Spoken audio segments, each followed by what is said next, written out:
Terapi totok bungu untuk keluhan batuk dan pilek. Insya Allah begini cara terapinya, yaitu dengan cara melakukan penotokan di area titik paru-paru. Totok sisi sebelah kanan dari tulang belakang, nah ini dia, dan sisi sebelah kiri dari tulang belakang. Nah ini dia, titik area paru-parunya. Dan ketika melakukan penotokan harus dibenturkan ke tulang belakang. Tempel, tekan, dan getarkan. Totok dari atas ke bawah, dari bawah ke atas.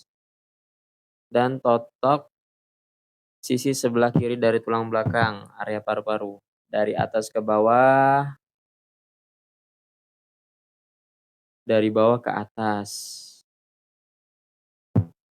Dan penotokan ini dapat dilakukan sehari 1 sampai 2 kali sehari dengan durasi 15 sampai 20 menit atau sampai keluhan batuknya mereda atau hilang. Berikut terapi totok punggung untuk keluhan batuk dan pilek, semoga bermanfaat. Terima kasih.